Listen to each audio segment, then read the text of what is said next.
Good evening. I'll call the Board of Supervisors into session. We'll start with our 5 o'clock work session. We'll be with the auditor, Kevin Delgado, regarding our human resources applications. Good morning, everybody. I'm not going to go through and read the memo on the screen. I think everybody has had a chance to go through it. It gives a little background on our search and what we're proposing. Given that we have 15 minutes, I'd like to jump right into our working group has received 16 applications. We're recommending 3 to move on to the interview stage. We are going to, during the course of this evening, refer to the candidates by their number that is assigned to protect their anonymity, but to also allow us to have a little bit of deliberation. The outcome this evening that we'd be looking for would be at a minimum to have direction to go ahead and set up interviews with the 3 highlighted people on our list, and then any other names that emerge through a discussion with the Board of Supervisors. So really, at this point, I'm here to answer basic questions, but it's a discussion amongst the 3 of you as to what the best course of action to move forward is. We can also talk about what the actual process of interviewing will look like. Okay. And we'll start with you. I think we should go with the 3 that are highlighted. That is the recommendation of our professional team. And we should schedule those interviews as quickly as we can. Any more information, let me know. Anything else in? No. Jay. I have a few others in addition to the 3, and just going through the lists of people. I see a couple others that I would be interested in interviewing that are I believe have the experience and the quality. While I don't know the individuals personally, looking at their resume, if I was the hiring manager for the county, I would include them in the list, and so my list would double to another 3. And I'm happy to list those numbers if you guys are interested. How many are you adding, Jay? 3 So we'll interview a total of 6 then in your mind? at this moment. Yes, that would be my proposal. What numbers were you? Number 4, 5, and 9.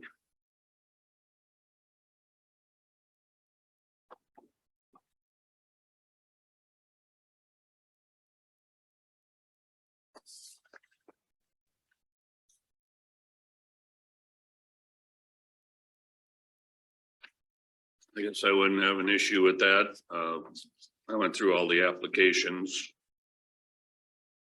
Obviously, there's a lot of good applications, and we did ask for applications from public, and we got several that I think are qualified. I guess I wouldn't have an issue with that if unless it would be a major inconvenience to the interviewing. Well, the way that we were considering the interview process would be that all 3 supervisors and then 2 to 3 members of county leadership or our working group would also attend. So a panel of anywhere between 5 and 6 individuals. And then we would be conducting the interviews all at once with all 3 supervisors so that questions can be answered. Any deliberation would of course occur using the same numbered structure during the course of a regularly scheduled meeting, so that deliberation is public, but that the interview process is really more of a fact-finding mission. So each supervisor can ask the questions they want to ask, and perhaps Supervisor Wickham is going to ask a question that Supervisor McDonough didn't think of, and vice versa, so that we probably get the best outcome from there. I will say that taking the number to 6 does make 3 more appointments that we would need to set up. Our group was pretty firm in our recommendations, and we, however, were commissioned by the Board of Supervisors, so it is ultimately your decision. This person will report to you, so we will set up an interview as many people as you'd like. It is, however, our recommendation that we go with number 10, number 11, and number 13. As a group, we we have the sort of feeling that when we are looking at somebody on paper, and when we are deciding that these are the people we want to interview, really any of those candidates, 10, 11, or 13, could take the job, could do well in the job. Our interviewing process is learning more about that individual, learning more about what else they bring to the table that's not on the paper, that's not on the resume. We did not feel that any of the other candidates sort of met that threshold. Just for clarification, the interview process is not a public meeting. It is not a public meeting, correct, just to be clear. To get that out to the, Yes, that's an important distinction. We will not be interviewing people in front of a large crowd of people and representatives from the media, so. I would throw out one more name if I certainly would have a willing partner at the supervisor, number 16 as well. I would would be interested in speaking with an interview. So my list will expand to 4, but obviously one of my colleagues to support that. We're now at a 7. What it might be good to do is have short first round interviews that are pretty quick, and then invite a candidate or 2 back for a longer interview. And we're up to 7 candidates. And I don't know that, I mean, that is I do defer to my colleague that he wishes to interview people. That's, certainly within the realm of his expertise. And I don't have any interest in saying, no, not that person. I think, it'll be just as much time for Supervisor Wickham as it will be for each of us to be together. So, but I'd like to see there be organized questions. I don't think it should be, here's my question, do you like to fish? Or tell me something extensive. I mean, I really think we should have all the high levels covered like we do with the interview when we did with the director, like a department director. So I think that's a good point. I think what we can do is, because everybody interviews different, everybody who is the interviewer sort of has their own little way that they do it. I guarantee that my interviewing methods are different than all 3 of yours. So what we can do is come up with that list of core questions and then perhaps allow each member of the panel one additional question if they so chose to ask, just to get to know the candidate and who that person is. But we will, what we would need immediately then would be a list of times that you're all available at the same time. And we would need that in advance so that we can reach out with multiple options to these candidates. And I would probably request at any point through the day, 8 a.m. to let's say 6 p.m.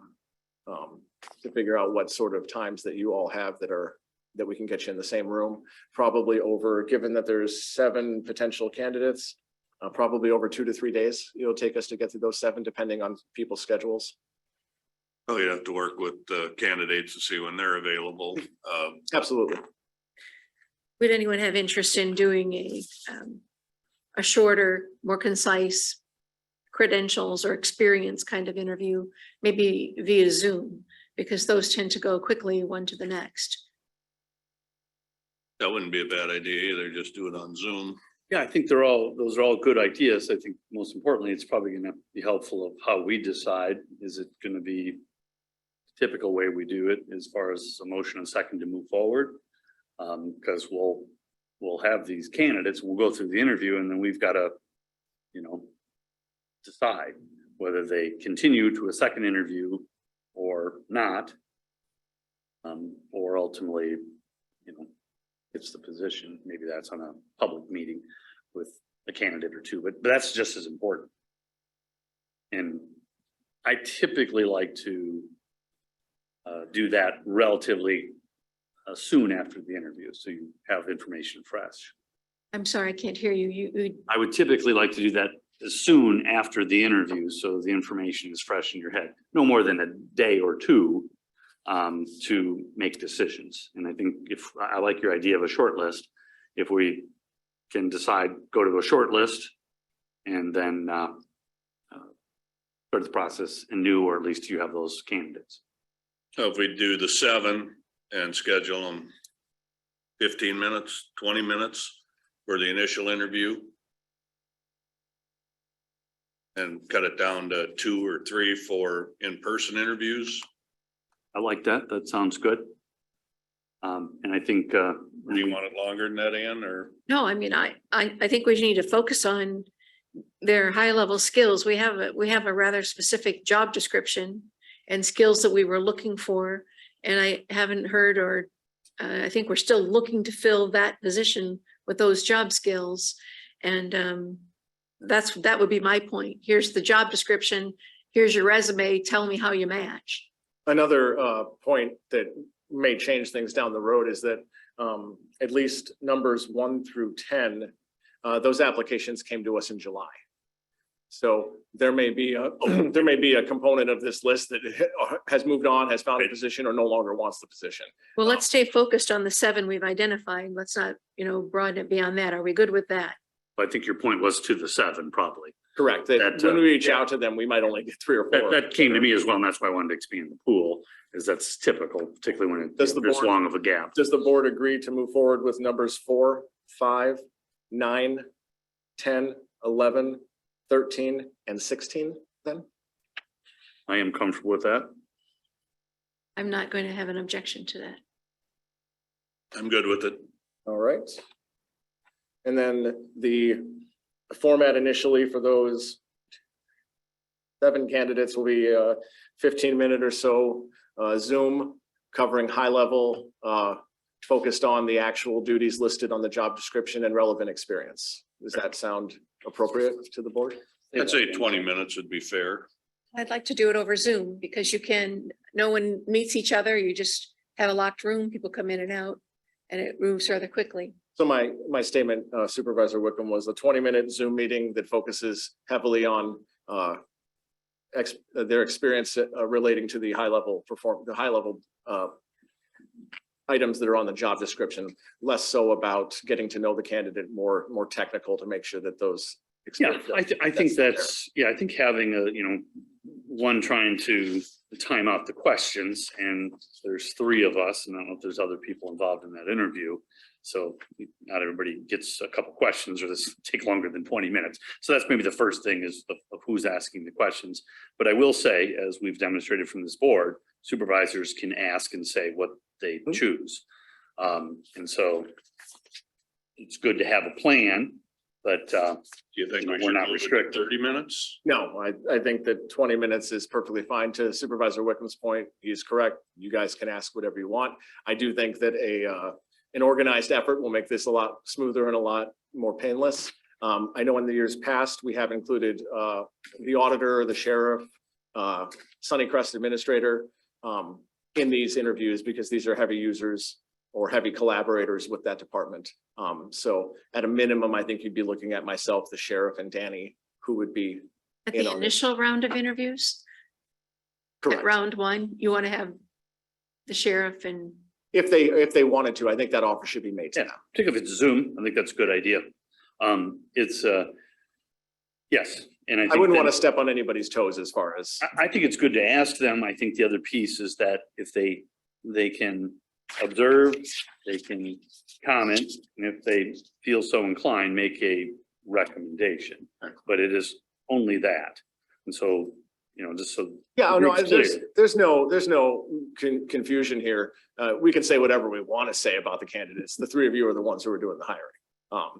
Yeah, you know. and then maybe if they attend, if they want to ask a question or not. Yeah, our biggest reminder for the Board of Supervisors is that all of us as department heads work with this person 5 days a week, 40 plus hours a week. So we do want to make sure that we do have some sort of contribution to the effort.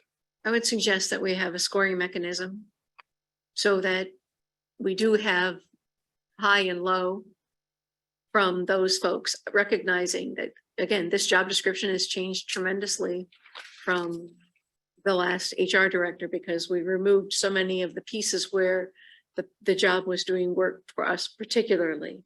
This is much more akin to a department head rather than an administrative assistant to the board. So the day-to-day work that this person will perform for all of the department heads, as well as the employees, I'd like to see some kind of a scoring for that team to give us some input. We can put together a scoring rubric that we can use for that Yeah. purpose. Great. That is a, Yeah, that is a that's key helpful. distinction, is that this position, unlike the previous HR director, is much less tethered, if barely, to the Board of Supervisors. This is a standard human resources position for the entire county. Right.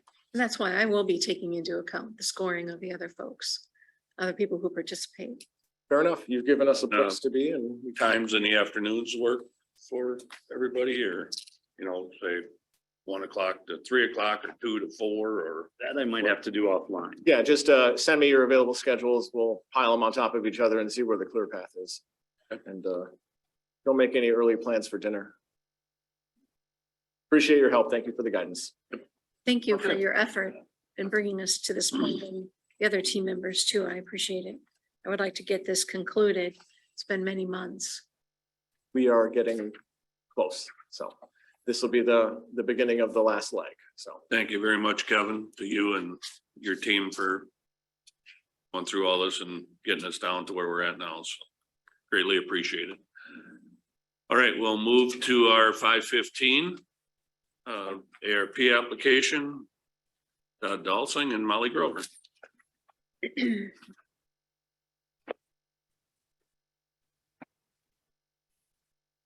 Good evening, Molly Grover, Dubuque Area Chamber of Commerce, 300 Main Street.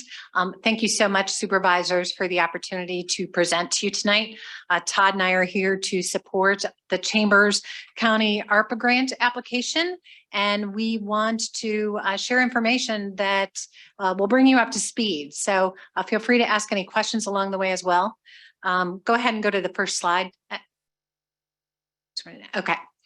It's no secret, certainly by now, that we lost American Airlines. They had their last flight out of Dubuque the afternoon of September 6th, leaving us without any commercial air carrier as of September 7th. Dubuque is one of the unfortunate victims of what is going on currently in the airline industry. So we know to date, the 59 airports have lost service since the start of American Airlines, Delta, and United have exited 59 markets since the start of the pandemic. We also know that more than 300 airports have seen a reduction in service in the last 3 years. That's a lot of service lost.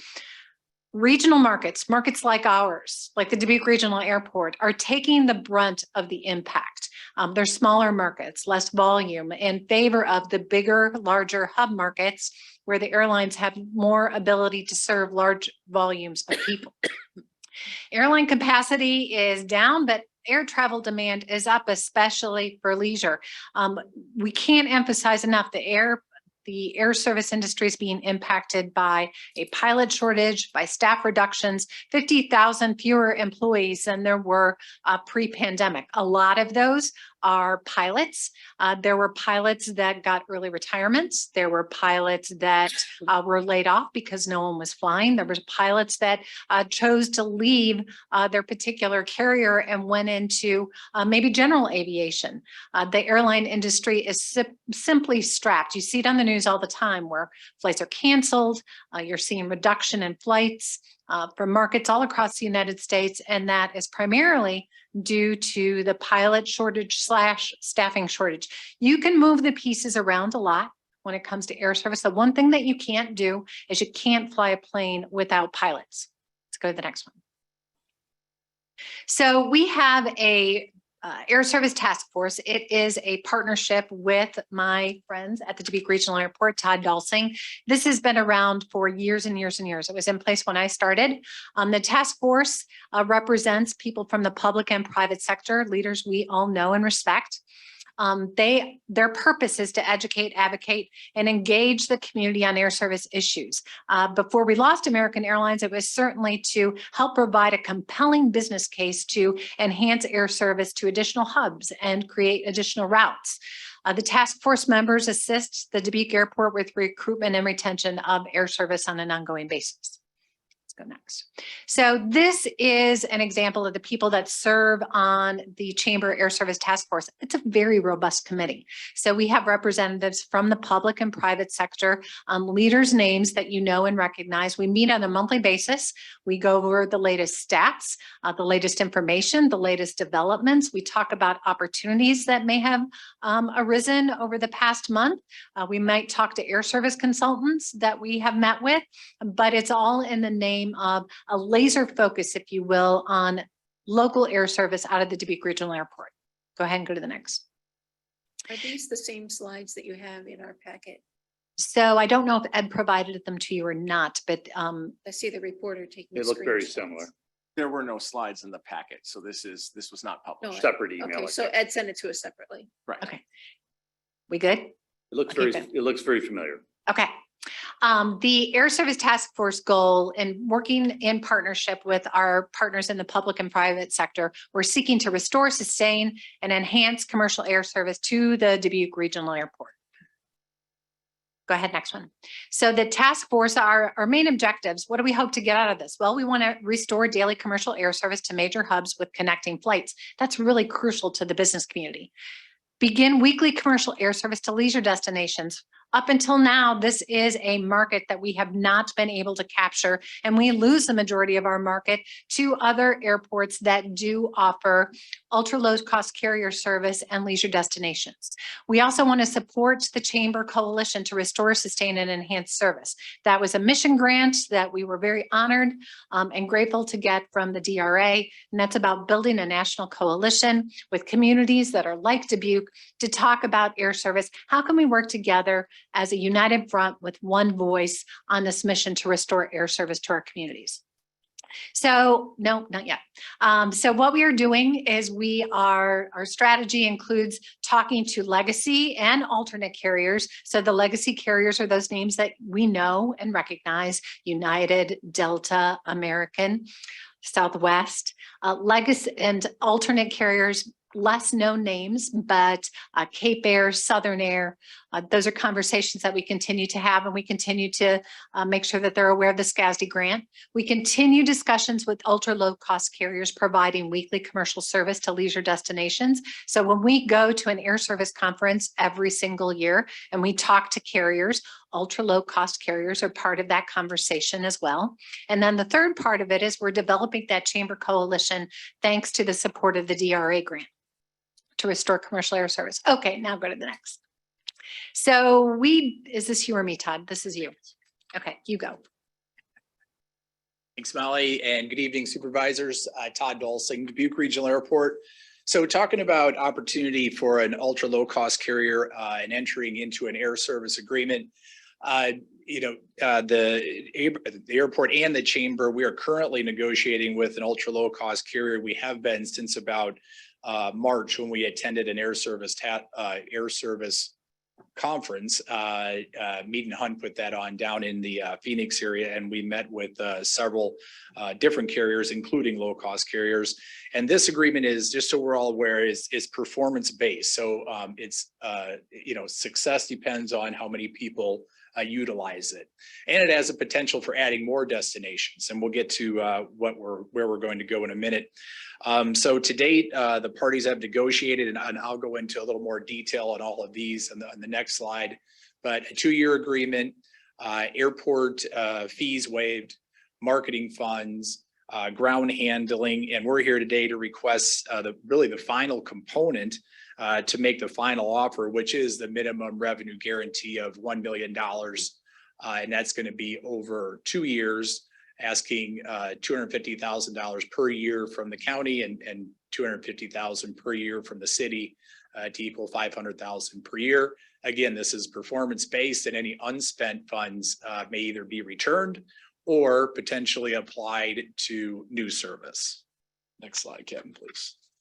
So risk management, some incentives. So there's no airline out there that aren't using risk avoidance in some way, shape, or form. Risk management comes in many methods, as it says up there. Airport fees waived, such as landing fees, office rents, and the Airport Commission approved this waiving of fees on their September 13th meeting. Marketing funds, the airport has already approved $25,000 in marketing. Iowa Department of Transportation Aviation has approved $25,000. And the Chamber of Commerce has $25,000 pending as well. Ground support equipment use, the Airport Commission has already approved that at the same September 3rd meeting. Ground handling, this is a wide range of services. So for us, this is the parking of the aircraft, the checking in the passengers, the onboarding and offloading of the bags, the fueling, de-icing, things like that.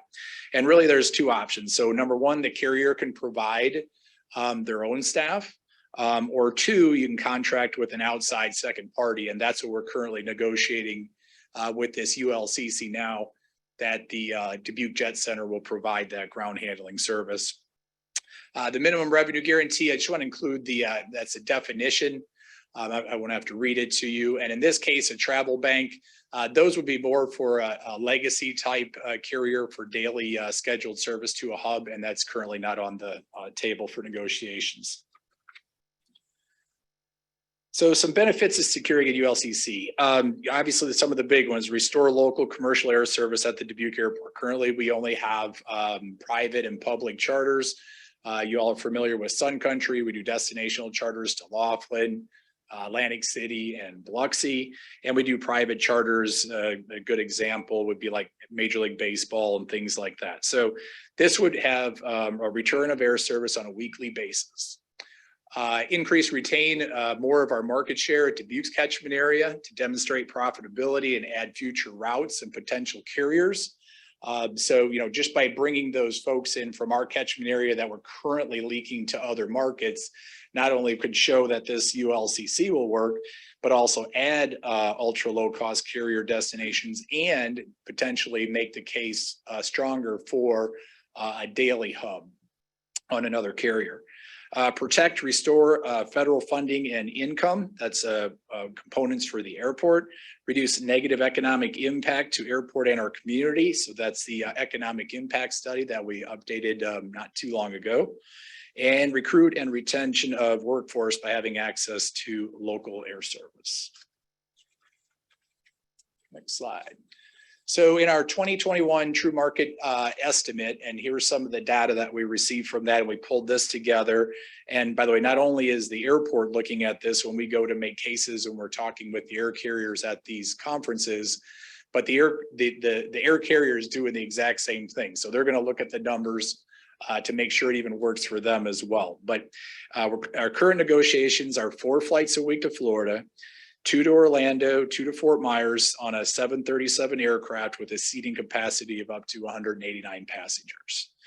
So what does that mean? So from our true market estimate data, to Orlando in 2021, there was just under 21,000 passengers. To Fort Myers, there was just over 16,700 passengers, for a total of just under 38,000 total passengers that flew from the Dubuque Airport catchment area, and that's the picture on the right with the 40-mile radius to Florida. And just so you know, out of our top 25, number 1 is Orlando and number 4 is Fort Myers for our destinations.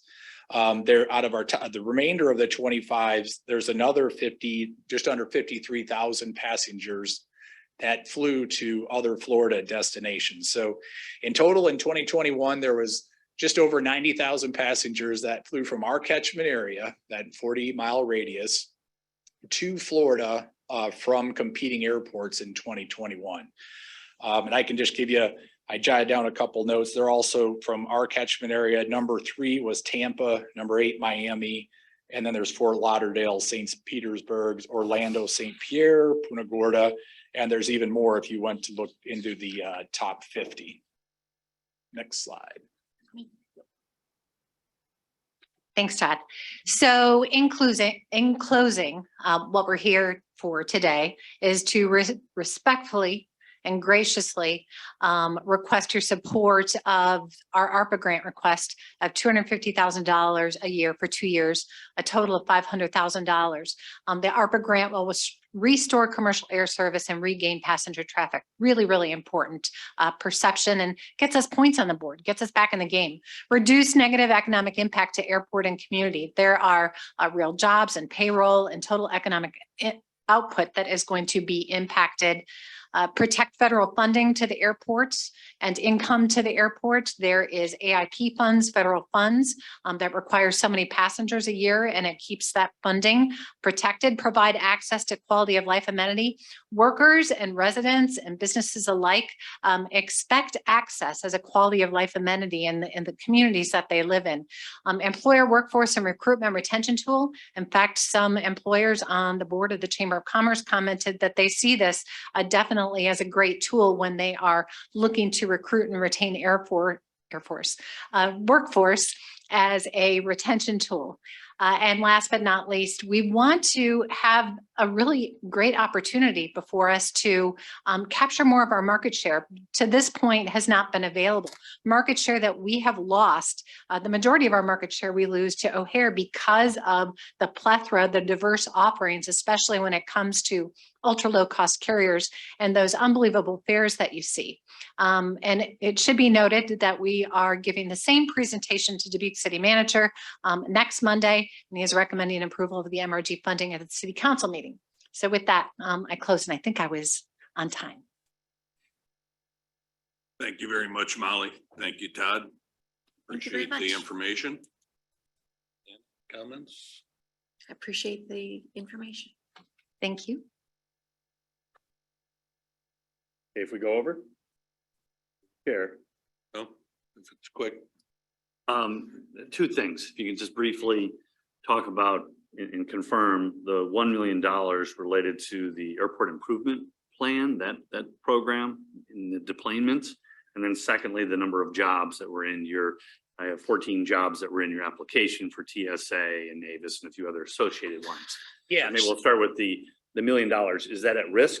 From the Yes. Federal government? Yep. Yes, exactly. So an airport to be eligible for a $1 million of entitlement funds from the FAA and the AIP program, as you just mentioned, you have to reach 10,000 or more enplanements per year. With zero scheduled service, obviously, we're never going to reach that. And we would reach a few by the private public charters that we're currently doing, but that wouldn't come anywhere near the 10,000. So by adding service like this, we estimate it'd be, actually we'd be back to pre-COVID levels for enplanements, which would be spectacular, around 40,000 people flying out of Dubuque and then another 40,000 flying back, 80,000, but the numbers that count are the outbound. So that 40,000 number estimated would put us back within that eligible for that $1 million of federal funding. And then the jobs? Jobs, yes. So obviously, currently TSA is still based at the Dubuque Airport. However, they're, they know that we're working on some options. So they are using Dubuque as a bit of a training center, and then they're sending their employees out to like Moline and Cedar Rapids and places because there is an aviation workforce shortage. So they can, kind of ship those folks out. Avis is still there temporarily. If we lose service, they're most likely going to pull out. Our restaurant, Life's a Feast, is more than excited to hear that something like this could potentially be coming to Dubuque, because that's 189 possibly passengers flying out in a captured area where they could provide service to. And then obviously we won't have American airline employees, but we'll have Dubuque Jet Center employees doing the exact same things that American did, the ground handling that I talked about, the onloading bags, offloading bags, de-icing, fueling, checking in passengers, things like that. Thank you. Thank you, Todd. Thank you, Molly. Any other questions? I have nothing. You were going to give us a final number of what was necessary. Is it the $1 million? Yeah, but it's enplanements, anything over 10,000 enplanements. So every passenger that walks through screening checkpoint counts as one. So as long as you have 10,000 or more, then you continue to receive that $1 million of entitlement fund per year. And that's used on the airport infrastructure. And when we were meeting privately, you indicated that the number of people from Dubuque likely going to these destinations is fairly modest. Right, so it's based on the catchment area. Yeah, we're basing this off our 40-mile radius, our catchment area that are flying to these locations from other airports that we could recapture. Correct. They're not Okay. flying from Dubuque necessarily. They're flying from this catchment area, which is a tool that the airline industry uses. I don't dispute that. You can't dispute that. Those are the facts. Those are what we know. I guess my question though is that if we don't have people interested in this ultra low cost carrier, and few people decide to use this carrier out of Dubuque, is it possible that it will cost more than the $1 million?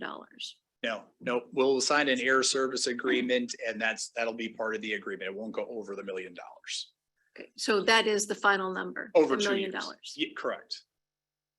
That's the current negotiated number. I don't understand what negotiation power we have. We don't seem to have much now. Again, it's a fact. So if this ultra low cost carrier finds that people really don't want to fly to those destinations out of Dubuque, do they get the option to renegotiate with us? I mean, I'd be curious to see the terms of that contract. Yeah, I don't have I have a draft that Krena's looking at right now. But I don't have the final contract in hand. Well, we've never tried something like this before. And it remains to be seen how much negotiation there will be over time. I understand you've worked very hard and are excited to bring to us an ultra low cost carrier. And I appreciate that too. Some energy, some ideas, some options are greatly appreciated at this time. So thank you for all the hard work that it is for that. My concern is that this will need to be some kind of budgetable number for us, and $250,000 a year for the county. I understand you're only asking us to make a 2-year commitment, Correct. but that doesn't seem how this goes. It seems once you start paying for service, you're likely to continue to pay for service. I guess I would say at this point, if the service isn't working after those 2 years, then we wouldn't be interested in pursuing that either. We would want to continue to pay for an ultra low cost carrier service. And it's certainly a best practice by the airline industry, whether you're a ULCC, whether you're a legacy carrier, MRGs, subsidies are all part of what goes on to secure service. This is not unique to our market. And been working on negotiations, and the $1 million is the negotiation over 2 years with the ultra low cost carrier. And this is an opportunity, true, untried. It's not a silver bullet that is going to address all our issues that we have, but it is a short-term strategy that helps us cover a gap until we're in a position that we really can meet and overcome the challenges that we're facing with the pilot shortage. That's going to take a couple, 2-3 years, if not longer, for that to be solved. But our numbers, our data tell us that there is a demand for ultra low cost leisure service from our catchment area to Florida based on the study. So the most it could cost us is 1 million over the 2 years. that is, But it could come in substantially less than that based on the number of people that use the service. that is correct. So $1 million is the most that the contract is not going to extend that. And the chamber is investing in this too. We're $25,000. It's pending board approval on Thursday, but $25,000 a year for the next 2 years in marketing and advertising. We need to make sure that we're promoting these routes, promoting the ULCC, and making sure that our community knows that the service is available and we want them to use it. So again, when I say that we've never been presented with this option before, that isn't necessarily, we've not tried this. That isn't a negative. It just simply is the new world in which we have to compete as a community. So my concerns are just the budget issues and the number of splitting it 50-50 with the city. Their budget is much more tremendous than ours. Their ARPA grant funds are, I don't know what balance they have remaining. That's not a knowable number as far as I know, but our ARPA balance is ever dwindling. We have more requests coming in on every day, so, but I appreciate all the work, certainly. Well, we thank you very much for your consideration and feel free to reach out to Todd or I. Thank you, Molly. Thank you, Todd. Greatly appreciate it. Let's see. Okay, we'll move on to the board meeting. Sorry to those that are waiting. We're running a little long on the work session. We'll start with the public comments. At this time, anyone may address the board on matters of which are on the agenda. Please go to the podium, state your name and home address. Individuals wishing to comment on a public hearing will be given the opportunity during that respective hearing. Individual remarks are limited to 3 minutes. Do we have anyone in chambers? Seeing no one in chambers, do we have anyone on Zoom that wishes to address the board? We do not. Okay. There are no proclamations for approval at this meeting. We'll move to the approval of the minutes of the meeting of September 19th, 2022. Motion to approve. I will second that. We have a motion and a second to approve the minutes of the September 19th, 2022 meeting. All in favor signify by aye. Aye. Aye. There are no consent items for approval at this meeting. No procurement procedures, no public hearings. We have a few plats. We have a resolution to approve the final plat of Adams Acres. Tammy. Good evening. This property is owned by Gary James and Isla K. Adams Revocable Trust and Isla K. Adams Farm Trust and is located 0.88 miles south of the city of Dubuque along Airview Drive with a total of 78.13 acres surveyed. This property is zoned R2 single family residential. The purpose of the plat is to increase the lot size around each house to get them in the lots into this compliance for platting of a minimum of 1 acre each. The remainder of the crop ground will be sold to a neighbor. The survey creates 3 lots. Lot 1 is a total of 75.76 acres surveyed and it will remain in current agriculture use and it will be sold to a neighbor. Lot 2 is a total of 1.21 acres surveyed with a home and it will remain in current ownership and residential use. And lot 3 has a total of 1.16 acres surveyed with a home and it will remain in current ownership and residential use. Lot 1 will use an existing field entrance off of Airview Drive and lot 2 and lot 3 will use existing residential entrances off of Airview Drive. There were no additions or corrections required for the plat. There are no mortgages on this property.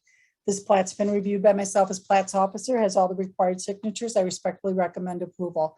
So this is just simply, as is explained, they're taking these lots, making them large enough around so that they meet state guidelines for health department for a minimum of 1 acre. And the rest of the land is going to stay. It's even though it's zoned residential, it's being cropped and it's going to stay in that use and be sold to a neighbor. Anybody have any questions for me? I have nothing, Jay. Yep. I'll make a motion to approve the final plat for Adams Acres. Second. Have a motion and a second to approve the final plat of Adams Acres. All in favor signify by aye. Aye. Aye. Aye. Next, we have a resolution to approve the final plat, Wildwood Estates plat number 3. Tammy. Okay, this property is owned by Mark Rolling Trust and Sarah Rolling Trust, and it is located 2.08 miles south of the city of Dubuque along Wildwood Drive with a total of 36.30 acres surveyed. This property is zoned R2 single family residential. The purpose of this plat is to make lot 1 smaller and add the land to the adjacent residential property. The survey creates 2 lots. Lot 1 is a total of 3.66 acres surveyed with a home and it will remain in current ownership and residential use. And lot 2 is a total of 32.64 acres surveyed with a home and it will remain in current ownership and residential use. Lot 1 and lot 2 will use existing residential entrances off of Wildwood Drive. There were no additions or corrections required for this plat and the mortgage holder's acknowledgement is signed and attached. This plat's been reviewed by myself as Plat's officer, has all the required signatures. I respectfully recommend approval.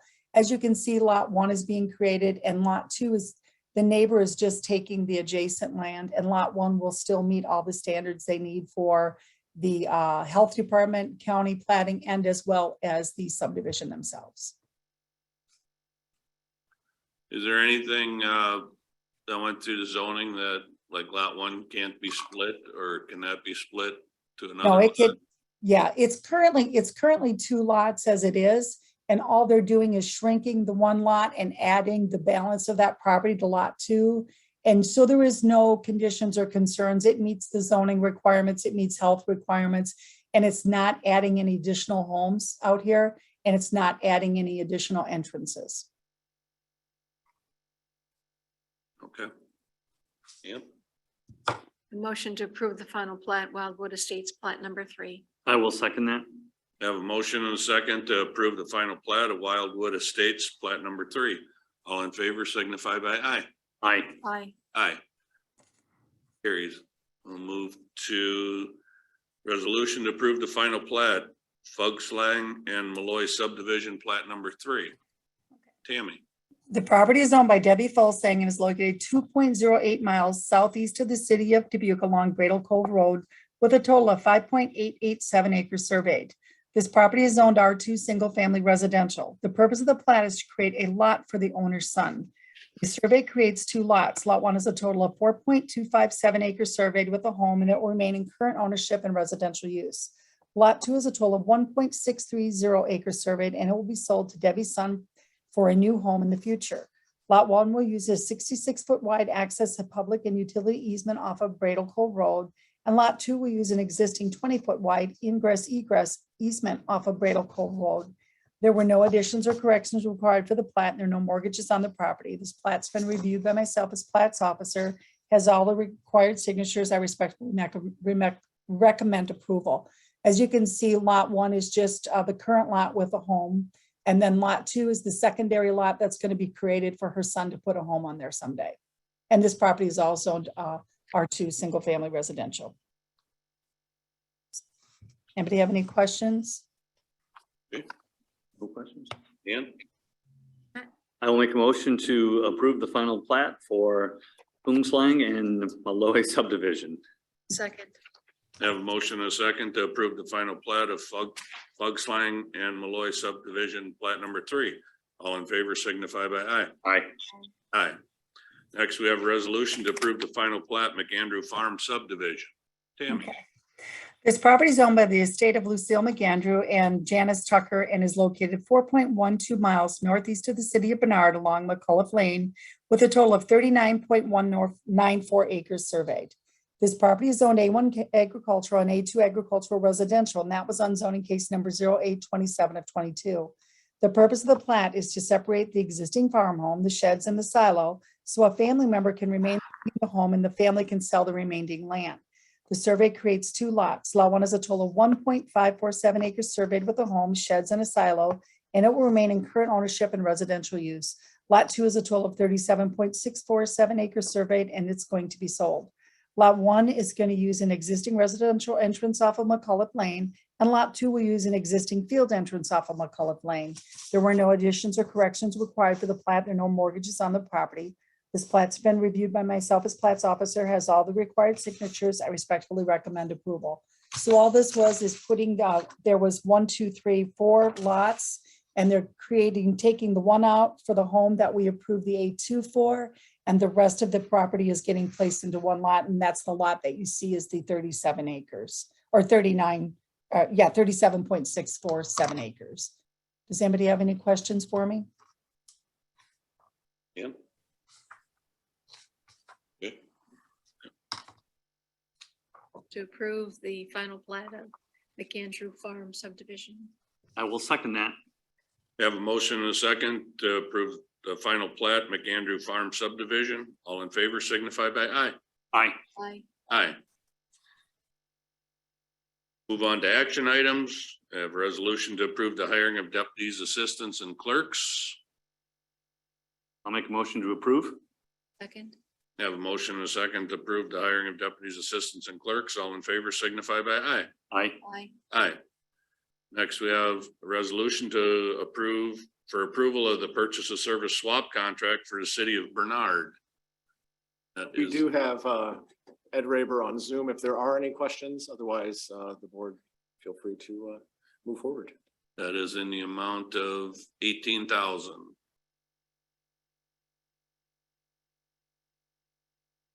I will make a motion to approve the resolution for the city of Bernard. Second.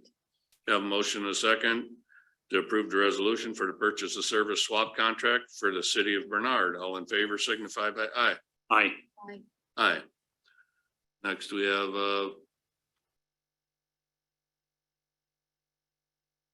approval of the purchase of service swap contract for the city of Holy Cross. And that is in the amount of $17,137 for exterior masonry repair and tuck pointing of the post office.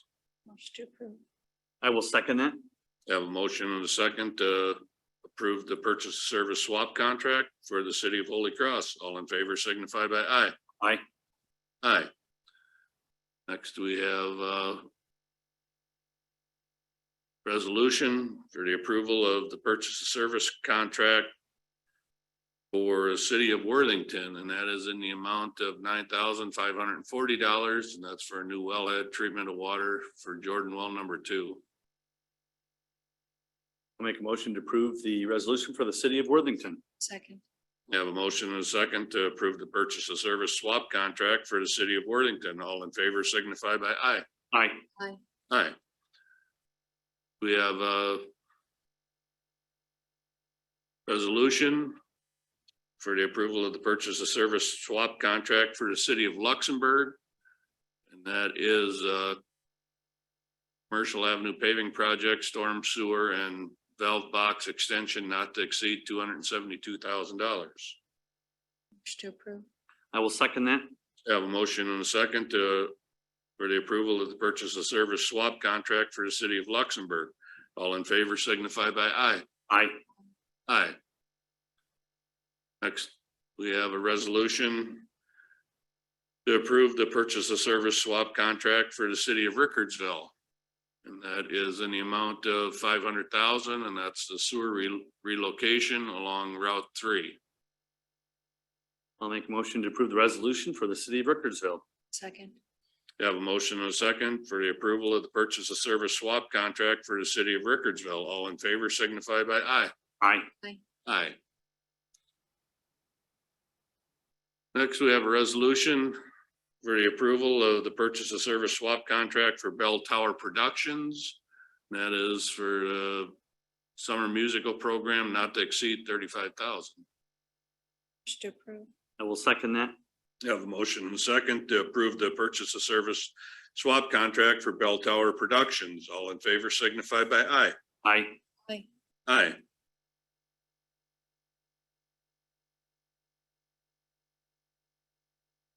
Next, we have approval of the purchase of service swap contract for Steeple Square.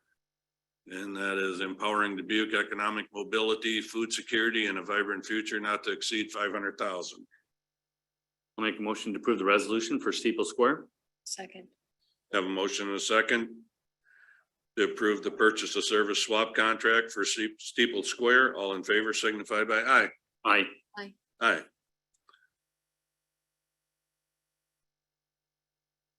Next, we have a resolution for the approval of the purchase of service swap contract for Mounds Foundation. That's community access and engagement at Mounds not to exceed $500,000. Motion to approve. I will second that. Have a motion and a second to approve the purchase of service swap contract for Mounds Foundation. All in favor signify by aye. Aye. Aye. Thank you, everyone. That's a good start to getting the funds out to the community.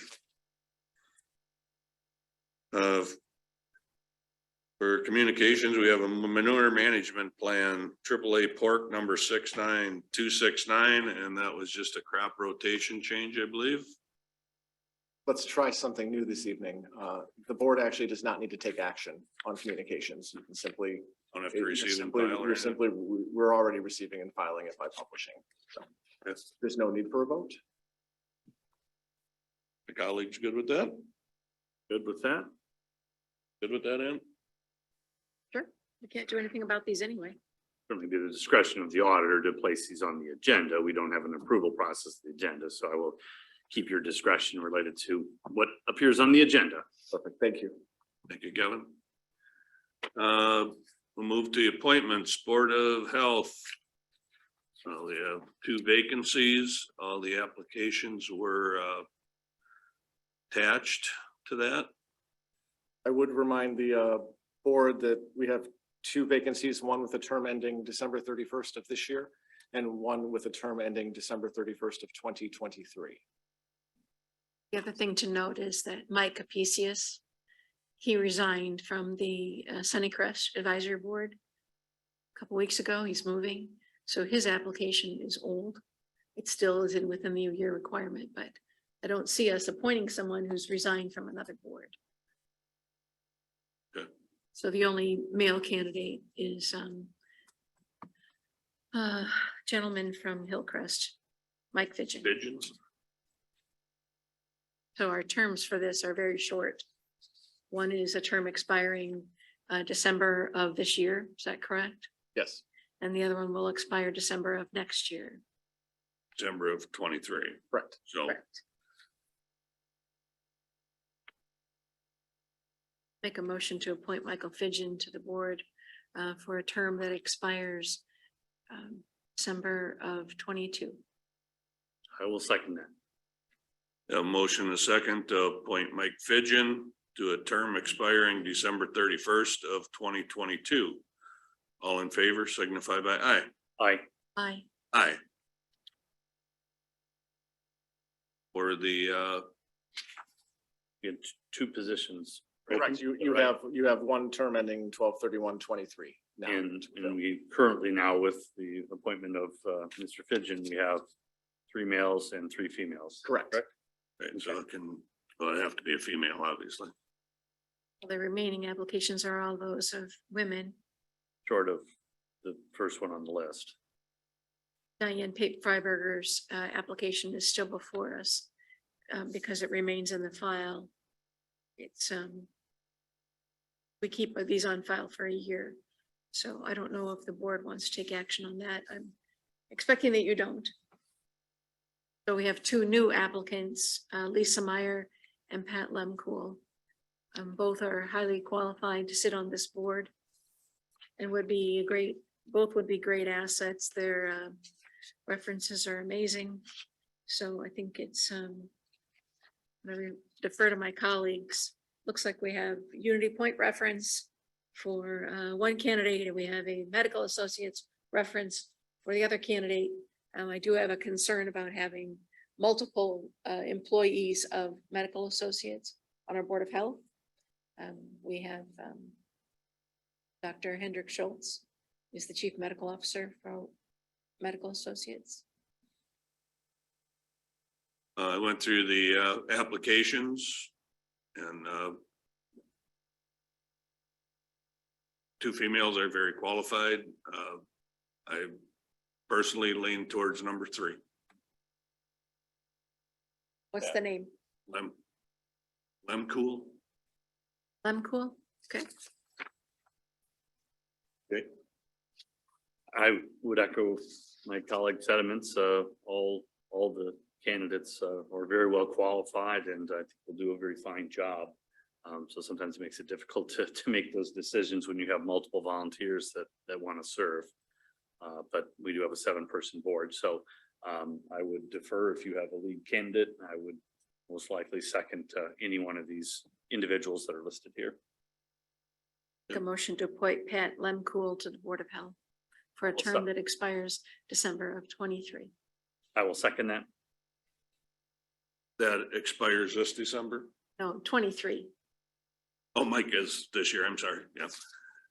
We have a motion and a second to appoint Pat Lemcool to the Board of Health with a term expiring 12/31 of 23. All in favor signify by aye. Aye. Aye. Aye. Congratulations to those candidates and thank you for your interest in serving on this board.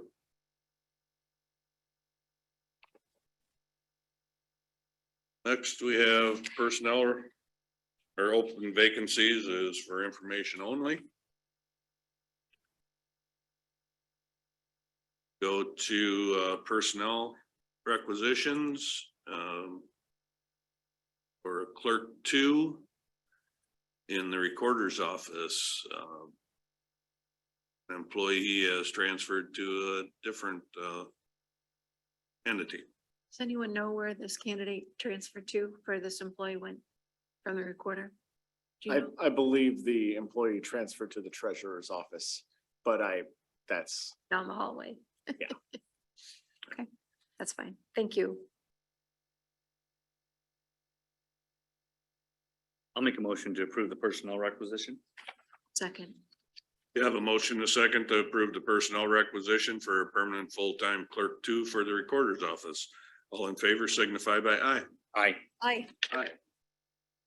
We'll go to public comments. At this time, anyone may address the board on matters of which are of concern to that person and which are not agenda items. Please go to the podium, state your name and home address. Please be aware that the board is limited in their ability to respond to such inquiries. And Iowa code prohibits the board from deliberating or acting on items not appearing on the agenda.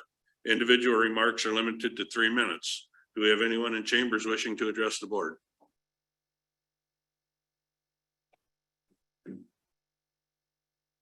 Good evening, board. Corey Fobb, 6333 Old Davenport Road, Lamont. I have a question on the county secondary roads. There are multiple permits you can choose, just not for agricultural use. There's raw milk and logs. You can get permits for those to run on Monastery, New Mallory, Prairie Creek, and then even Swiss Valley, I'm pretty sure of. I was just wanting to touch base with you guys, how we could, farmers could haul hay the same way as the milk haulers and the log haulers. Get a permit for 25, looks like it's $25 a year. You can get an annual permit. You had contacted me regarding that and I did not get a hold of Russell. I apologize for that. That was on. Yeah. I wanted to get some more background on that. I we apologize. could set up a work session, because it's difficult for the board to deliberate during this section of. But we kind of went through it a little bit last year and they tabled it and nothing's ever moved forward. Anthony was going to work on that. AJ called me, not you, regarding the permit thing, and he had contacted me and I was on vacation and I forgot to follow up on it. It'd be, Is this something the board would be interested in setting up a work session for? Yes, I believe so. Short one, certainly to resolve it. Engineer. Pardon? I mean, I like to have the engineer correct. say that it's time to have a work session as well. I can reach out to Russ. Brand new. Thanks, board. Thank you, Corey. Thank you. We'll let you. Apologize to AJ for me. Do we have anyone on Zoom that would like to address the board? Going once, going twice? No, we do not. Butcher. We'll second that. Have a motion and a second to adjourn. All in favor signify by aye. Aye. Aye. Aye. We are adjourned. Thank you, everyone.